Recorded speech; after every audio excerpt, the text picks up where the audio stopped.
you go. All right. So placing my hands on my heart. Taking in that yummy deep breath of love and gratitude. So grateful for this opportunity to come together with these precious souls. Grateful for our willingness and our intention to be open-hearted and open-minded to really embracing and embodying the teachings of Jesus through A Course in Miracles and learning how to live the love and walk the talk, as Jennifer says. We're so grateful for the opportunity to practice and come together to talk about our practice of living a life of love. We're grateful for our earthly and heavenly helpers, all of our mighty companions. We ask that they surround and support us now, supporting this technology that we get to use to come together. Thank you, Zoom. And we're grateful that we get to share the benefits of our conversations on this beautiful solstice day with everyone, because we are one with them. In grace and gratitude, we let it be, and so it is. Amen. So I was going to start us with the first section, the introduction, but I'm going to be actually starting us in paragraph 5 and jump around a little bit, because I had an experience early last week and then a conversation with Penelope yesterday. And that, along with this reading, has just opened up some interesting things for me. So that's where I'm going to start. All right. So paragraph 5, he says, but there will still be times when you have judged already. Now the answer will provoke attack unless you quickly straighten out your mind to want an answer that will work. Be certain this has happened if you feel yourself unwilling to sit by and ask to have the answer given to you. This means you have decided by yourself and cannot see the question. Now you need a quick restorative before you ask again. Remember once again the day you want and recognize that something has occurred that is not a part of it. Then realize that you have asked a question by yourself and must have set an answer in your terms. And then say, I have no question. I forgot what to decide. And my decision is to allow God to decide for me. So I had this experience last week with a friend that I've had kind of a falling out with. And I still love this friend dearly. And I'm doing what I can to work on the issues from my end that were coming up when we had the falling out, which a lot of it had to do with likely the passing of my mother. And what that brought up in me was a lot of shame for all of the ways that I was giving to get, all the ways that I was giving people what I thought they wanted in order to manipulate them to love me, in order to manipulate them to be happy so that I could feel safe, because my household when I was a child was not safe a lot of times, because my parents had a kind of volatile relationship in the beginning when I was young, and there was a lot of violent outbursts. And so I know it's a pattern that I've had for a long, long time. And so an incident with this friend kind of triggered that in me. And I'm like, okay, this does not feel healthy. So I'm going to step away from this and work on why it doesn't feel healthy and what is within me that I can shift and change. And so I thought I was having some really good insights and breakthroughs in this pattern of allowing myself to be manipulated, allowing myself to give myself away. And so I reached out to this friend, and what I wasn't even aware of when I reached out to see if they would like to do a dual counseling session with another mediating counselor, was I still had my own hidden agenda of wanting this relationship to come back to the way that it was, or something better. And so it did not go well, let's just say. The conversation, which was just a text conversation, it did not go well. And I feel like we both were triggered, and I definitely felt attacked and wounded through it. And so then when he goes on in paragraph 7, where he says, try to observe this rule without delay, despite your opposition, for you have already gotten angry, and your fear of being answered in a different way from what your version of the questions asks will gain momentum until you believe the day you want is one in which you get your answers and to your questions, and you will not get it, for it would destroy the day by robbing you of what you really want, which is the peace of God and a holy relationship. And then in 9, he says, at least I can decide I do not like what I feel now. Obviously, right? This much is obvious, he says, and paves the way for the next easy step.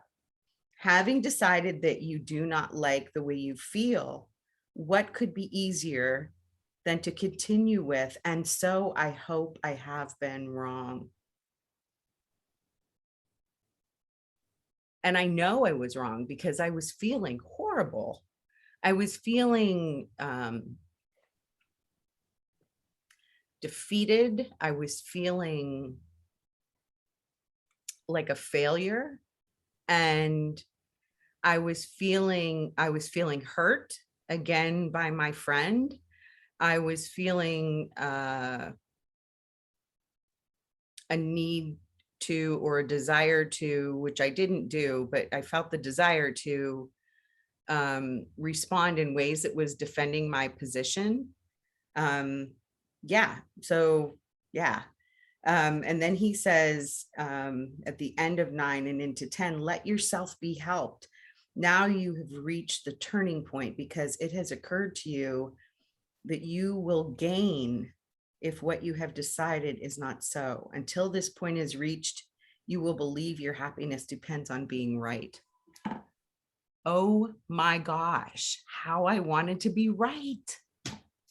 And that was really the whole of what my upset was. The whole of what my suffering was, is that I wanted to be right. I wanted it to be, I reach out to this person that I'm having challenges with. We have this beautiful dual counseling session with a mediating counselor, and everything goes back to hunky-dory. But apparently that was my plan and not God's plan. So yeah, anyways, that was just a lot. I'm sorry for talking for so long, but it was when I read this, it was like, no, I really should have read this last week instead of this week, but I'm glad I got to see it. So that's where I'm starting us from, with a lot of talking. Mary Lee and then Nancy Gill.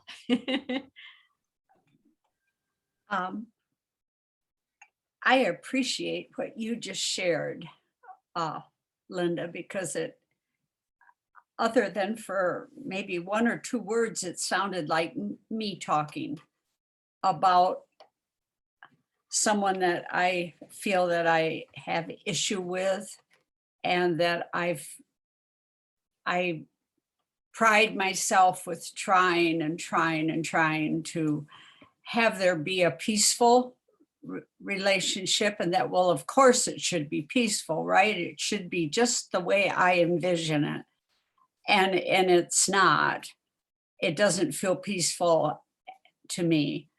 And so I just appreciate you bringing that with the reading, because when I was reading this morning, I was thinking of that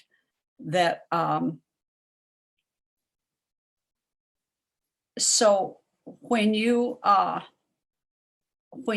ask for assistance, when you ask for God's help, or you recognize it and then you ask God for it to be in a higher, more expansive way, dimension than what you can personally see. Absolutely. And here's what I did, Mary Lee, was I asked, but I already had an agenda. Mm-hmm. I already knew how I thought it should go. And Right. so because it wasn't unfolding the way I thought it should go, that was the crux of my upset. Mm-hmm.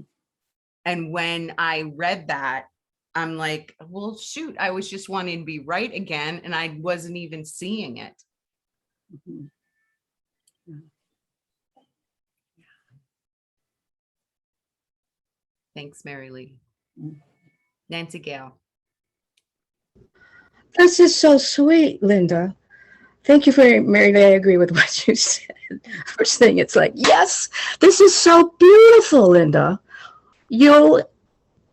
This is just like the course in action. Just the course in action. I want to say I enjoyed what you said, because it's like I just watched it unfold, and it's like it was the right time. It wasn't meant to be before. Was the right time, and in God's time, right? And so thank you for sharing that. It's like it's such a model. Okay, I'm going to go back to lesson 361. This holy instant would I give to you, Holy Spirit. This is their words aside. Be you in charge. You be in charge, for I would follow you. Certain, so I would follow you. That's what I'm committing myself here. Certain that your direction gives me peace, because I know this from tons of experience with this. And here's the rest of it. And if I need a word to help me, you will give it to me. If I need a thought, that you will also give. And if I need only stillness and a tranquil, open mind, these are the gifts I will receive from you. You are in charge by my request. I asked you, and you will hear and answer me, because you speak for God, my Father, and His Holy Son for me. I mean, that is like ingrained in and it's like I was doing that this morning, and and then I follow that with my Ho'oponopono, the version of Ho'oponopono, what I do, and it's like I go to sleep with that, I wake up with that, and then there's a one of the prayers in the sacred circle, the sacred flames. I go to sleep with that, and I wake up with it. That's like it's all one piece. And now I know I have plenty of evidence to support my case that this works. Oh, and this was really sweet to see how Jesus loves us, because He gave us this, and it's like all we have to do is use it, and it's like He's patient. Whenever we're ready, He's right there. So I'm going to stop, but I just, oh my God, it's like it's sweet, and it's joyful. It's joyful. It is. Yeah. Thank you, Nancy Gale. I know I love that. I love that lesson too. And I know that lesson, but that's why this is ACIM Comes to Life, starring you, me, and all of you. because I may know it in my head, I may know it intellectually, but I was not living it. I was asking and then I wasn't waiting for the answer. So yeah, I'm ready to know it in every cell fiber and function of my body, mind, and soul. What did you say? It's ACM come to life? A Course in Miracles comes to life starring you. That's what the name of this study group is. Oh, really? I never knew that. Well, see, and that's it's group. Yeah. We do it in this because we're all linked. We're one, yes. I have one question that I came up with during the week. And it's like when I wake up in the morning, I with this chemo and everything, I don't get right up, but I used to lay in bed and it's like, feel like I'm wasting all this time. All of a sudden it's like, oh, my mind is working and it's working and it's working and it's working. By the time I have ideas I can implement. I haven't wasted the time at all. Yes. And I had this one, I don't know if this is so far out or right on point. The oneness. I just saw the whole world, a universe, whatever is in this, our universe, our world, the planet, the people. There's only one sun. And so, and it's all connected by God. The glue is God's love. Okay, but there's only one. So I just had this crazy idea. Well, maybe it's not crazy. Well, if this is all one, then, and each of us has a part in it. And each of us has a part in it. And each of us, whatever we do, we are affecting the whole. Yes. And that's all I have to remember, that whatever I do, it's like a little bit, I think it's a little bit. No, it affects the whole. Every little person, so sorry, every little one. However big or little you are just as important as every other one. So whatever you do, whatever it all affects the one. Yeah. And it's like, this is crazy. I said, how am I going to explain that to my grandson, who is now on somebody calling you? Oh yes, sorry. It's okay. I'll just mute you, sweetie. Yeah, thank you. All right. I had my phone turned around, sorry, so I couldn't see it. Okay. Nobody calls. So it's like my grandson is now, his birthday's this week, and his mom died, he never had a father, blah, blah, blah, blah, blah. And he's at the point in life where he's asking questions, and it's his search and the spiritual. So it's like, oh, this is so cool. Anyway, I'm gonna stop. I will mute myself. Thank you, dear. All right, Leslie, and then Carol. Hello, everyone. Thank you, Linda, so much for your share. I love hearing A Course in Miracles in action. That's awesome. And what you said is so true. I mean, it was very humbling of you to share that with us, because it's like, I know how it is when we think we know the plan. We think we know what's going to bring us peace. And yet, for some reason, God wanted that relationship perhaps to end. Perhaps it's to make room for a new person in your life. I mean, and you don't know what her business is. You just don't know. You don't know, but you do know that this all happened for you. And that's awesome that you know that. The other thing I wanted to say, Carla, I just really appreciated last week so much what you said, that is this a thought I think with God? I was saying that all week long, and it has proved to be very helpful. I mean, I had this one little point when I'm like, my husband did something that really irritated me. And I'm like, he's such an, and I'm like, would God be thinking that thought right now? I don't think so. So it was very helpful. I really appreciated that. And the other thing I wanted to mention is just, Harriet's cats, the hoarder situation I told you about with all those cats, and you guys prayed for me.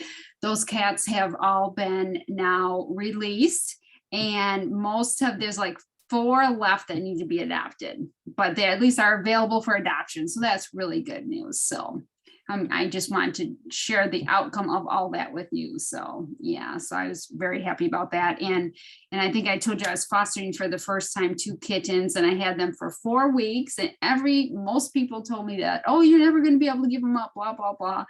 And it was really difficult, but I took them this morning to get their spayed and neutering done, and they're put up for adoption. And now I have a new 6-week-old little black kitten. So I can be a foster mom. So that's very exciting that I don't have to adopt them all. I can actually foster and help them become good pets. So that's exciting. And then Linda, I just wanted to ask you, did you start to say something about Penelope? Are you frozen, Linda? Linda, she looks frozen. I'm sure she can hear me. The reason I asked is I've just been curious how Penelope is doing. I miss seeing her. She was so consistently here every week, and she's been MIA for a while. So I was just wondering how she's been. Well, I'll play leader. Go ahead, Carol. Thank you, Leslie. You guys, I love this group so much. I just had 2 things. One was, oh my gosh, where are you, Linda? I think she's gone. She probably had to log off and come back. Yeah, come back on. And come to think of it, you just said it, and we haven't seen Penelope. Is she no longer in, like, maybe the classes or whatever? I don't know, but didn't Linda say something in the beginning that I wasn't here, sweetheart. Oh, I had a okay. phone call. I didn't get on until 6 minutes after, so I missed the beginning. Okay. She well, said something. She said something about a conversation she had with her that was related to what she I was thought talking she did. Yeah. Okay, all right. Well, I hope she's doing There well. she is. Hi, Linda. I had to play leader and I put Carol in, but now you're muted, sweetie. Oh my gosh. She's talking, but we don't hear her. We can't hear ya, Linda. Why can't you hear me? No, she said, why can't you hear me? I heard that.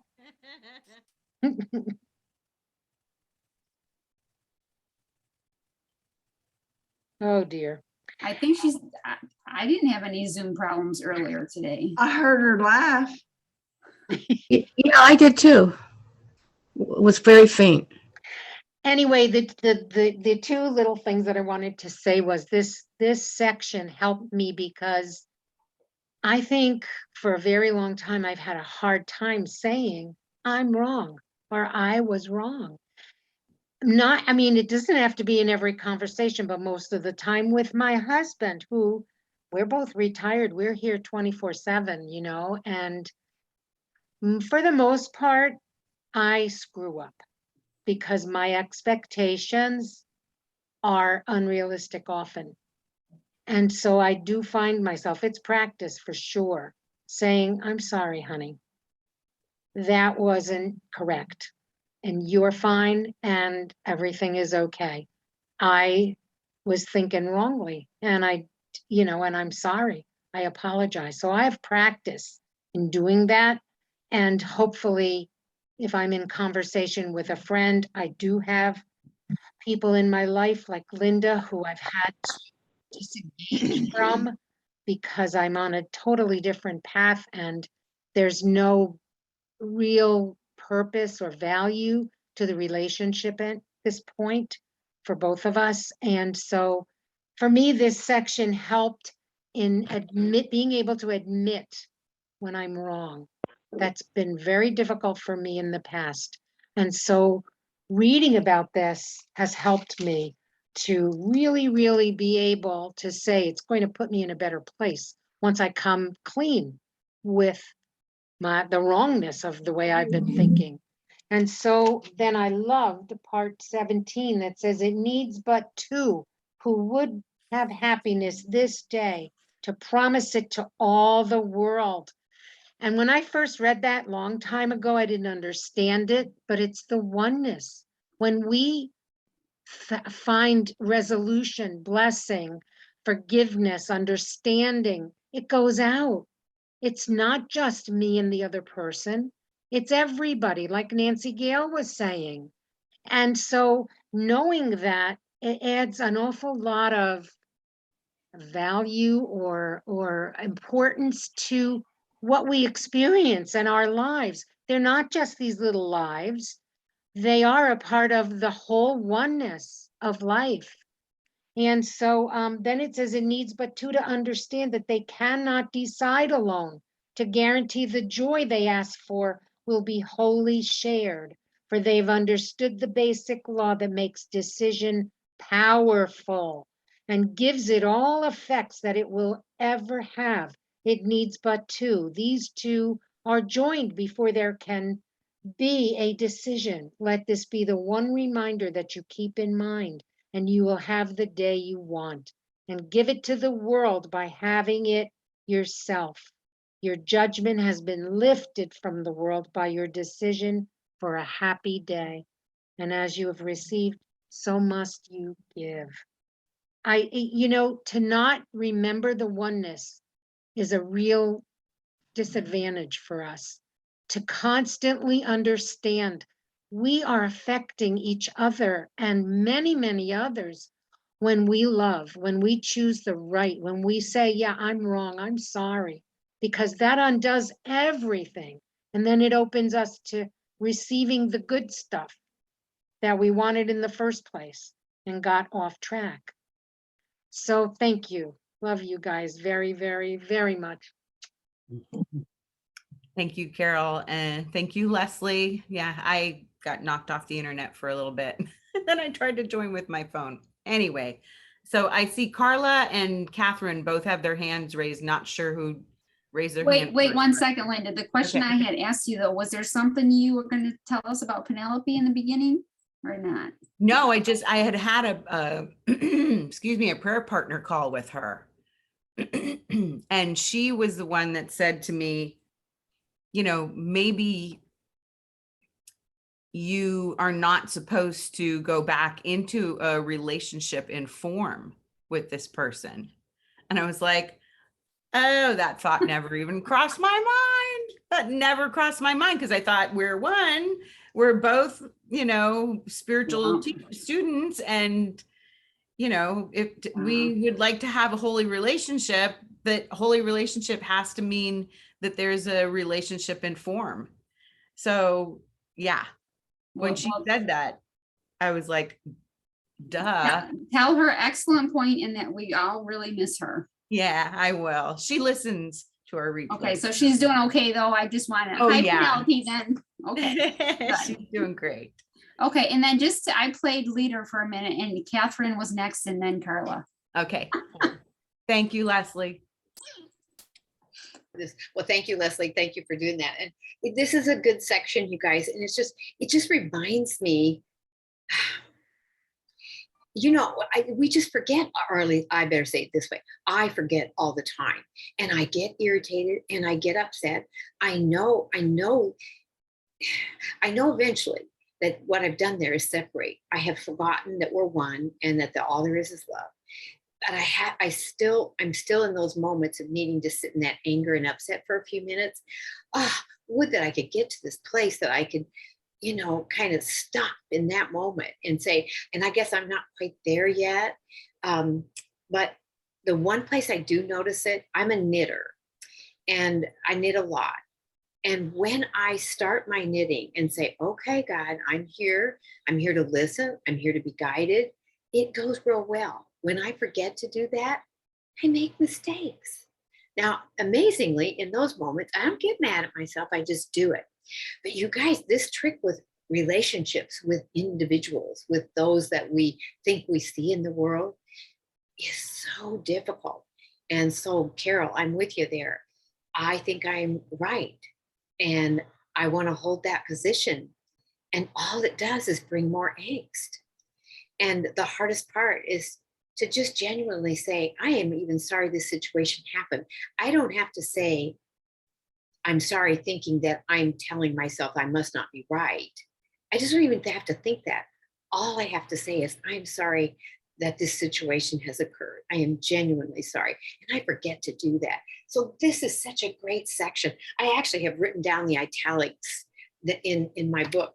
If I can't remember anything else, maybe I can look at these italics. It's just a reminder. And you guys, if it wasn't for us being here in these rooms, how would we learn? How would we grow? And I appreciate that the willingness to share. So thank you all for that. And that's all I want to, yeah, thank you. Thank you, Catherine. Carla, go ahead.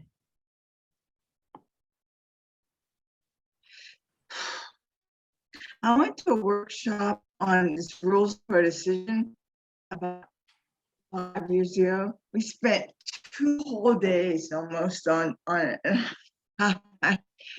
I don't know that I got, but I do know this, that I learned this since then. Decisions are continuous. You're always, you do not always know when you are making them. But with a little practice with the ones you recognize, a set begins to form, which brings you through to the rest. And out. Sometimes this goes on, I don't quite understand, but I don't want to go back. I jump around sometimes to the intro where it says the speed by which this realizing this can be reached depends on one thing, your willingness alone, your willingness to practice. So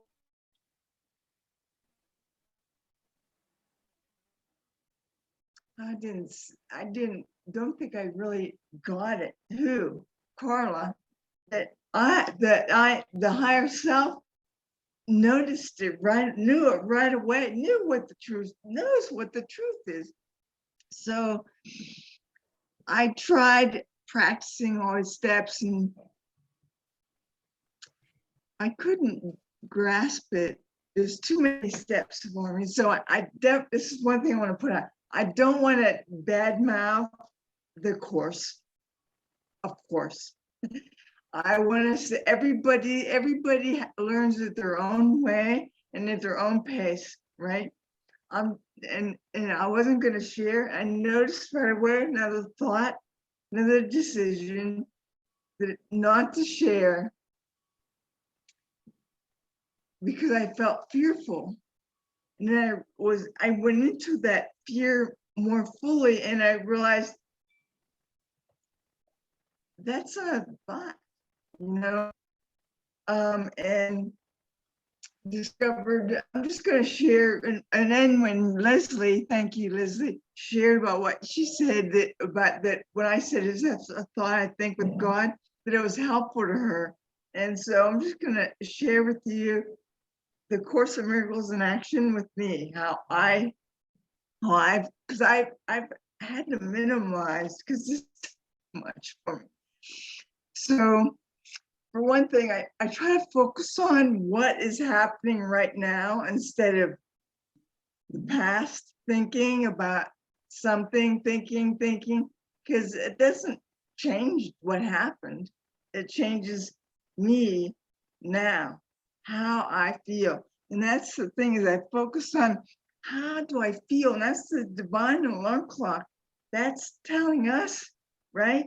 Whether we are choosing truth or love or illusion or something else, something false. So I do notice that I started learning by noticing. So I went into more than this is a thought. I think with God, is this a loving thought? And then I notice how I feel.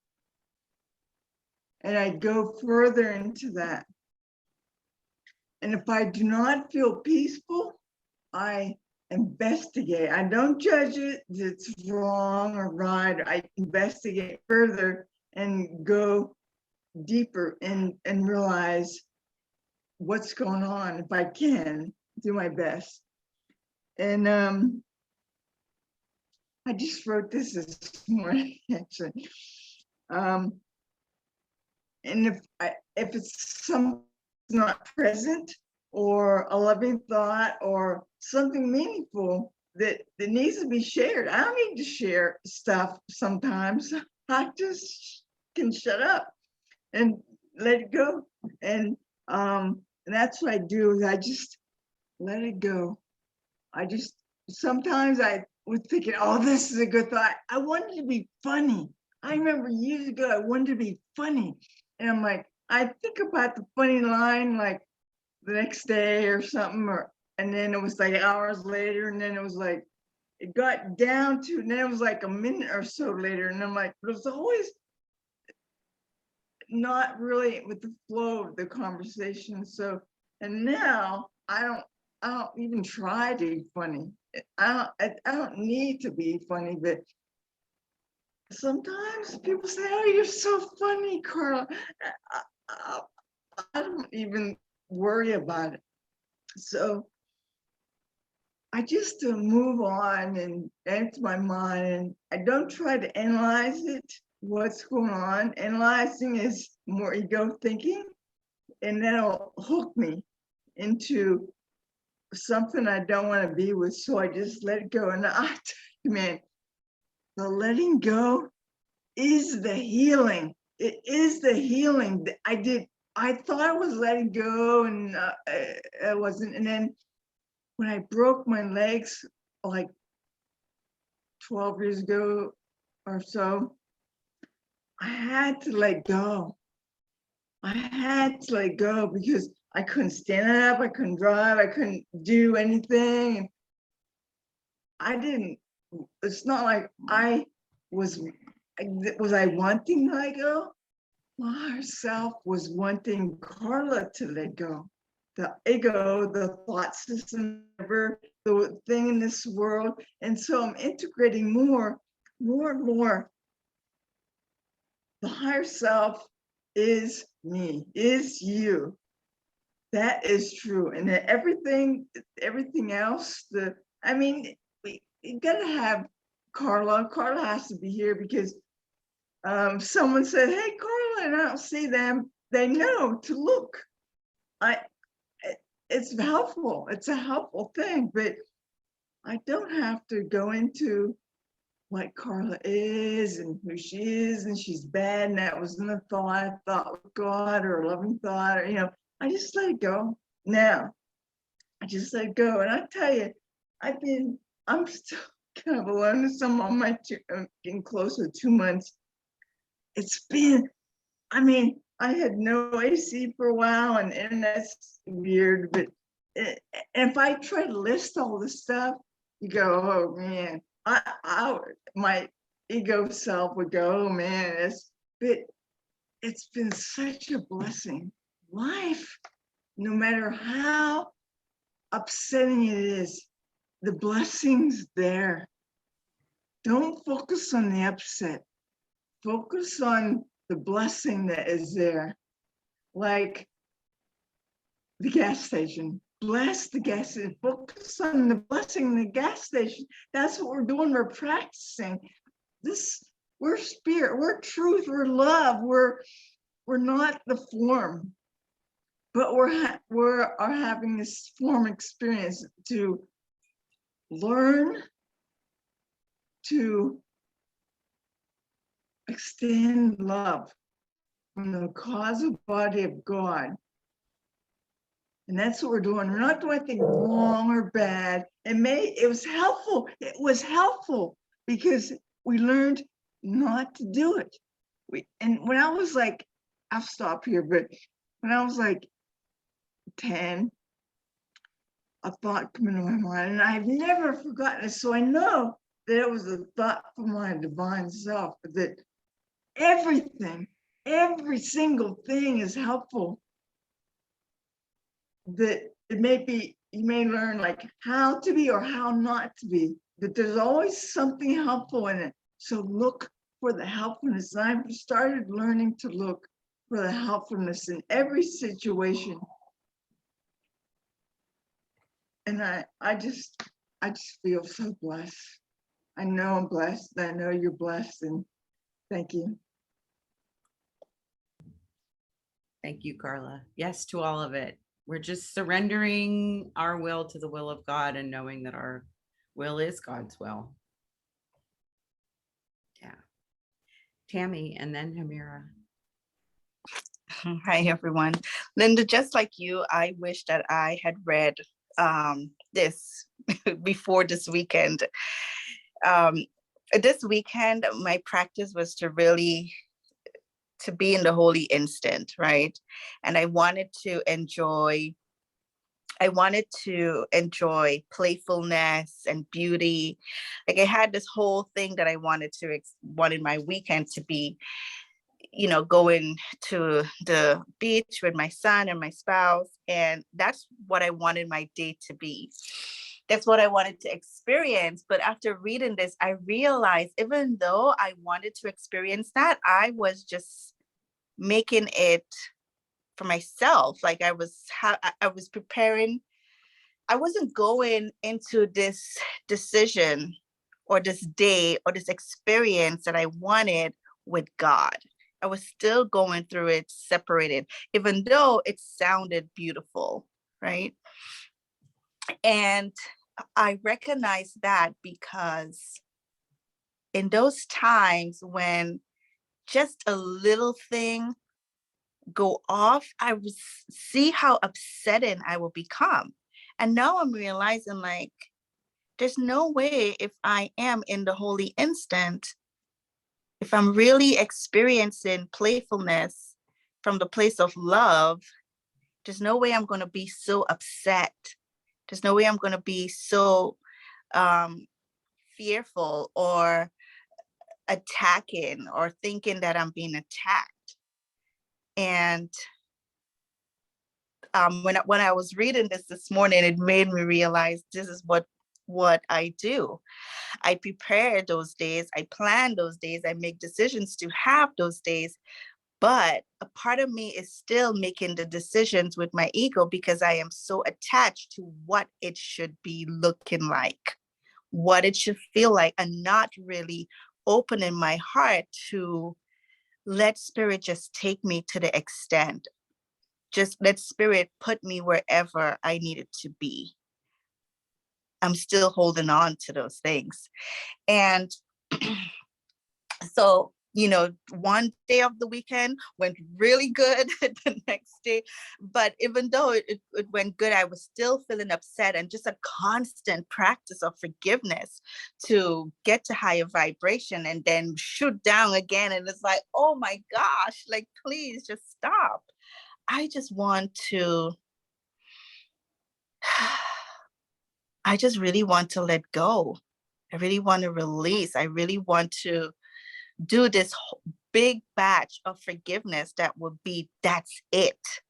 I would just be up there with spirit. I would just really be the light.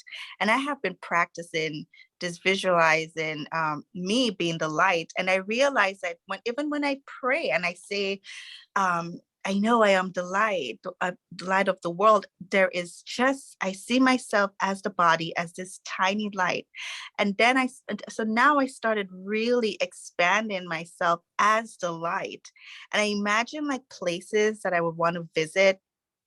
And I would put myself there as the light, knowing that when people come there to enjoy beauty and peace, they're experiencing me because I am a part of that. I am there. I am the natural resources. I am the sunlight. I am, so that have really been helping me. But so one day was really good with my family. Then the following day it was just disastrous, just conflict after conflict. And looking back at it, I realized that even in the conflict, so one of the things my spouse and I was arguing about was that I was driving home Sunday without taking her to get breakfast. So we would have been driving for an hour and a half from New Jersey to New York without having breakfast. And she loves breakfast. And she got upset. And so I got, was yelling and was just saying reckless things. And I got so upset, like I wanted it to stop, that I stopped my car and I got out. And when I stopped my car, I got out exactly I stopped my car at the across the street was a restaurant. And I didn't even have time to see that the restaurant was there. It was like God had placed me right there where that is the solution for the problem that you guys are going through right now. But we were just so invested in the drama and the conflicts and the ego and the fear. Like we just ride this train of suffering and didn't even see that God had placed us right there where there's food, because we were arguing about food. And it's so laughable now, and I can see that even in the upset, even though I make those decisions of my day, by myself, love is always there still. Love is there. And so I'm really learning to take that breath and say, okay, I created this by myself. I made this up, right? Let me see if I can tap back. Well, I can. I know that I can move into my circle of love, move into the circle of my true self, and allow God to move me and allow God to make the decisions for me. So that is what today's lesson really spoke to me about my situations and my experiences. Beautiful, Tammy. When you were speaking, I got this image of like water skiing. You're holding on to the rope with the handle and you're standing on the skis in the back of the boat. And if you fall off the skis, if you don't let go of the handle, you're going to continue to get beaten up by the water because the water is coming from the back of the boat. So we just got to let go of the handle. We just have to let go of the control. Oh, yeah, we're funny people. Hamira and then Linda Kay. Hi, Linda. Hi, everybody. I'm not sure why I raised my hand, except that, in the 12-step program, they say you're as sick as your secrets.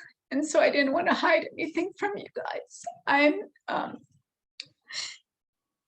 in a lot of pain.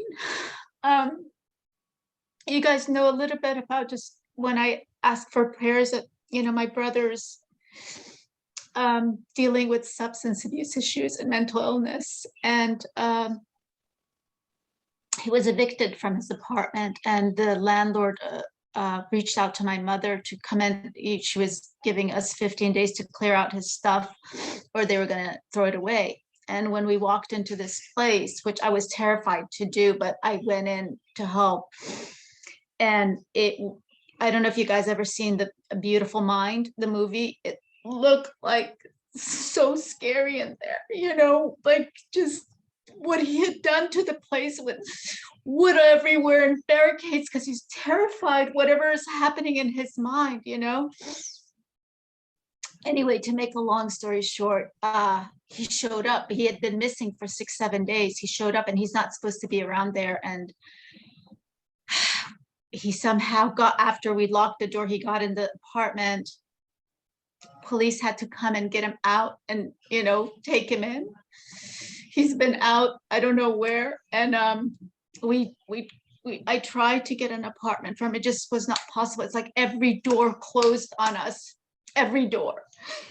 And, in here it says, your decisions are not at random, and this is my brother, and I come from a culture where we take care of each other. It's my family culture, and it's my nationality, it's who we are. And so, to come from a family that we're educated, all of this, and to have this where he has arrest after arrest after arrest because of something that I don't know if it's the mental illness, I don't know if it's the substance abuse, but regardless, he's out of his mind. And I don't know if he's dead or alive. And I'm trying to stay at peace, and to the best of my ability, stay with the course material. But to be honest, I'm losing it. So I just wanted to share that because I've been kind of just quiet, and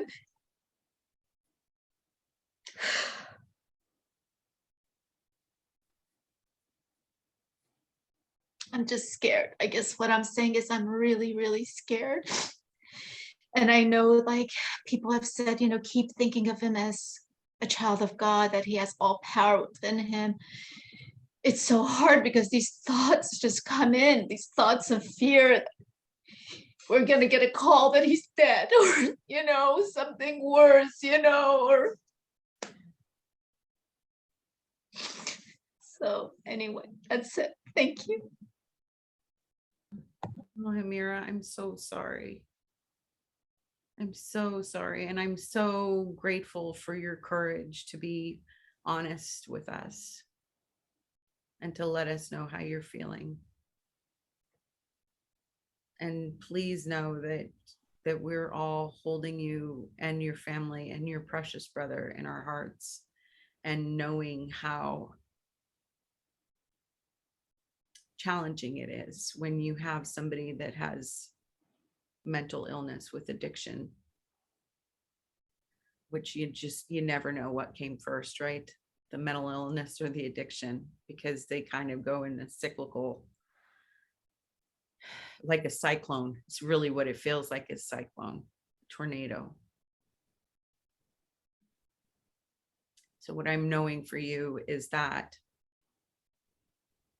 as you are holding your brother as the light, and yourself and your mother as the light, that no matter what news you get about your brother, that you know that he is the light.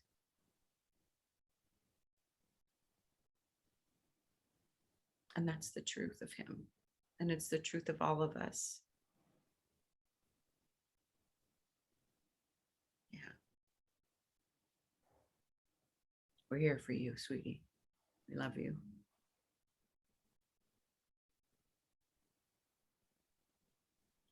Linda Kay.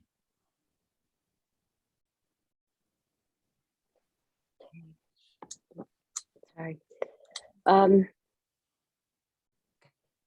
going to switch gears from what I wanted to bring up. I'll say something at the very end. Maybe someone can help me offline, or just give me some thoughts. Hamira, I'm not your brother, so I don't live in his shoes, and I'm not your family, so I'm not experiencing the cultural aspect that you're speaking of. However, I live with someone, my Peruvian husband, who is from that type of cultural background, where you take care of your family, your relatives, your people. You don't give up on them. You don't. I mean, it's a different way of doing things than perhaps the quote typical American mentality, whatever that might be. But as you were speaking, something that came to mind is the meaning you're making of it. You are seeing things outside of his abuse and his mental illness. You're not in his world. You're only seeing it outside. So you're projecting meaning on him. Oh, he must be always suffering. He must be always struggling. He must be always, look at his messed up mind because of everything we found in the apartment. But as a person who has experienced some serious mental illness firsthand, I can say what I'm experiencing versus what my family's watching are not always the same things. They're definitely not always the same things. And there have been times where my family has taken actions, just simple, quote, loving actions to protect me. But it's blocking my own process. And a ridiculously simple example would be, I'm watching a movie, Hachi, about the Japanese story with the dog. And the movie ends and I'm sobbing hysterically, absolutely hysterically, as if my mother had just passed away. Inconsolable over the story. What does my husband do? He shuts off the TV to protect me. And you might as well just stab me 1,000 times with a knife, because it interfered with the process that my mind was going through, trying to make sense of the grief. And, so he's stopping my process. And I know it's a silly little example, but I wanted to give a simple example of my mind is experiencing it differently than his mind. I know he loves and cares for me, but he's on the outside of it and he's trying to do something. So he thinks stopping it is going to help me. Stopping it was like so jarring to everything in my psyche, my body. And I just remember it so clearly because everything about it was so visceral, my entire being. It's like my soul didn't get to go through this grieving it needed to do, following a story. But of course, because it had an animal, I'm like Leslie, I'm like, animals, yeah. And I liked what said about holding your brother in the light. So I've often told people about suicide. Everyone thinks suicide is a bad thing. Oh my gosh, they committed suicide. And I tell people, please don't only see it that way, because for the person who's suffering, profoundly, deeply suffering, it could actually be a release. And because God is involved in this process, that we just have to trust it. Now, I'm not an advocate for suicide. I'm very grateful I haven't myself. I used to say yet, but there's no yet now. I don't think there's a yet anymore. But I had many opportunities that I was convinced I needed to take my life, mostly to make this go away. Not because I really wanted to be dead, but I just didn't think I could endure the emotional and suffering that I was experiencing. I was convinced that being dead had to be better than being alive and having this overwhelming, intense, unbearable, unthinkable, I can't explain it to anyone else kind of suffering.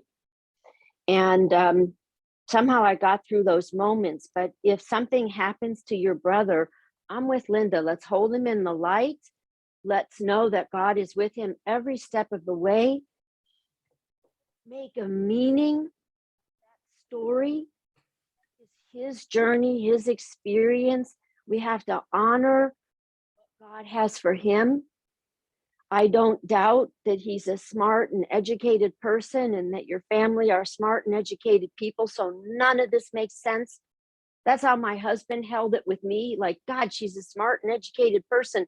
How could she be this ball of nothingness? Not my wife. I was for a while. Thank God I came into this work and had a different experience that I don't need to identify with that any longer. And by the way, this is like, whoa, bringing stuff up, just talking about it. Really hard because it makes me remember how painful everything was.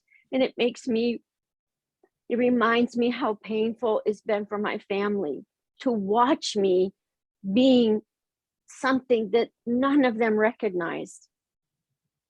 You know me as a nice person. I can assure you, I have a whole other dark, scary side, very, very dark, scary side. I'm not in it now, but that dark, scary side made my family afraid of me. They were afraid of me. I'm the same woman sitting here right now who thought, thank God I didn't have a gun in the house, because twice I would have killed my husband, for certain. I know it. I had that in me. Deserved to die, but my mind was so out of control. I don't have a gun in the house. Had we had a gun, I would have killed him twice. Now he doesn't know that, by the way. I don't tell him that, but anyway, thank you, Himera. And I'd sent you something in the chat prior to your share. that I thought about your brother all day, or yeah, for a lot of the day yesterday after I listened to a lecture that was very profoundly meaningful to me, and I think would be very meaningful to you, very helpful. So thank you. And I guess the last thing I want to say is I did have a business. I did have a pretty serious business situation I wanted to bring to the group because I needed to bring love and healing into that situation. If there's anyone who could contact me offline to today to just give me some Course in Miracles guidance, I have to write a letter to a CEO of a company to resolve a pretty serious situation. And I wanted to do it with the right, the right heart, not the right, with an open heart, with an open and forgiving heart. So thank you. Yeah, thank you, Linda. Thank you for all of that, and how synchronistic and perfect it was that you were following Hamira's share. Linda, can I say one thing really quick? Linda, thank you for sharing that. Because I was in the same situation with my daughter, and I had my family, my husband, all these people telling me this stuff, the world telling me this, and then the others telling me. I was in the middle. And what you just explained, how you explained to Hamira was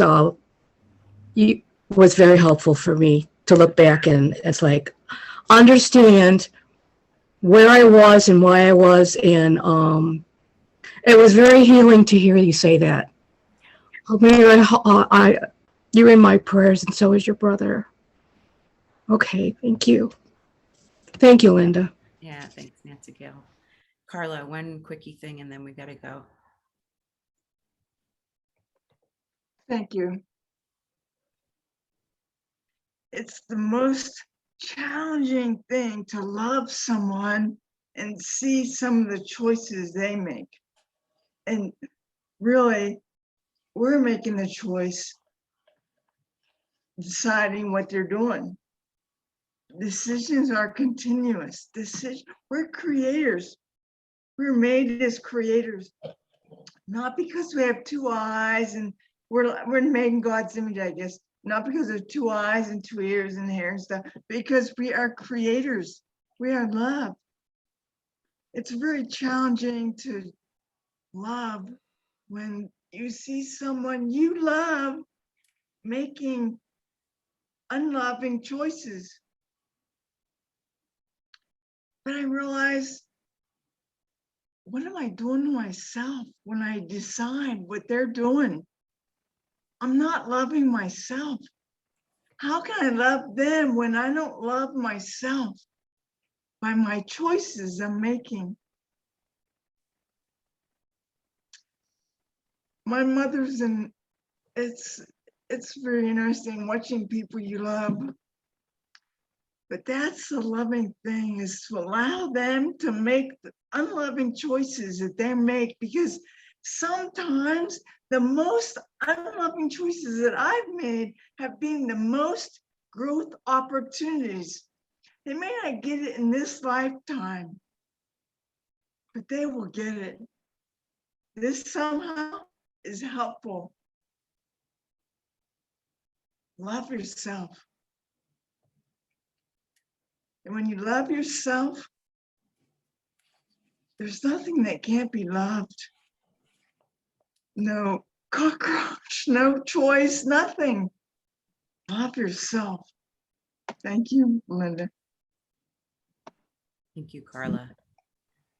So I'm not going to read from the Pathways of Light today. I'm just going to say a prayer so that I can include Hamira and her family, and Linda and her business, and really all of us here, because everybody has stuff that they're dealing with.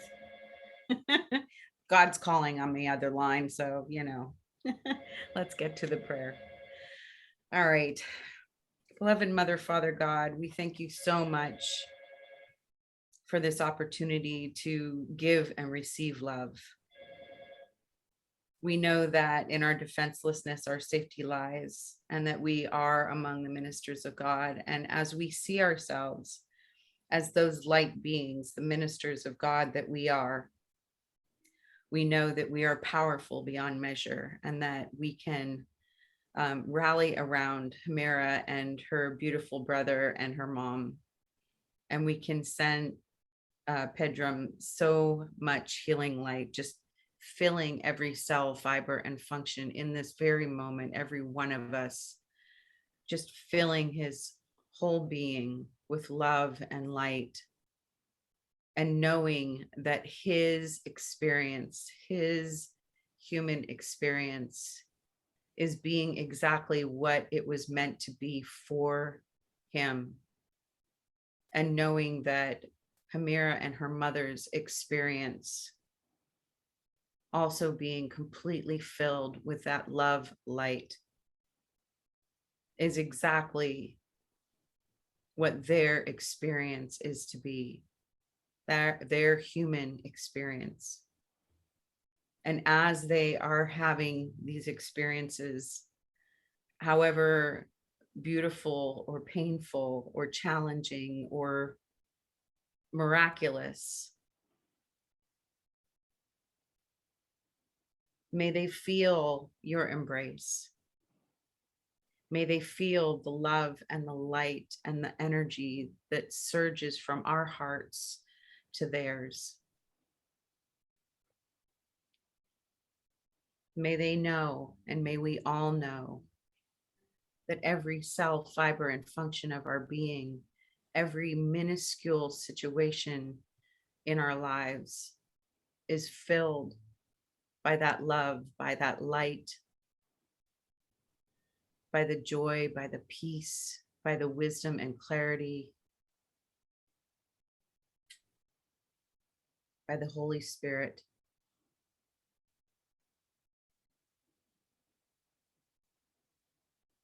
That everything is coming together, the puzzle pieces are coming together exactly as they were meant to. And we are willing to accept our journey and the journey of all those that we love as being exactly as they were meant to be.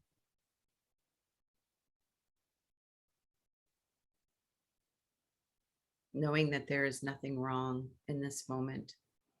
In this now moment, we are fully healed, whole, perfect, complete.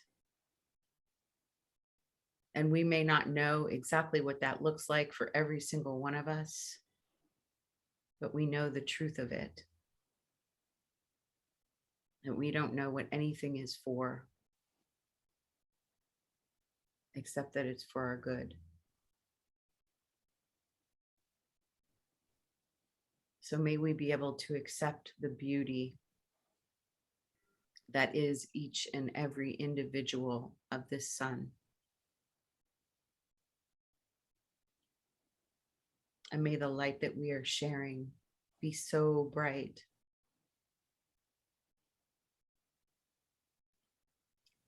that it dawns peace in every heart. And we're so grateful to be able to share that peace and the love and the light of God that we are with everyone, because we are one. In grace and gratitude, we let it be. So it is. Amen. Amen. Amen. Thank you so much, Linda, and everybody. Thank you. Yeah. Thank you, Thank you, everybody. Linda. It was beautiful. Thank you, Thank Grace. you, Glad you could everyone. join us to listen. Homera, thank Yeah. Thank you. Love you, Hamera. Love Love you. you, everybody. Love you all. Thank Love you. you guys. Thank you. Bye for now.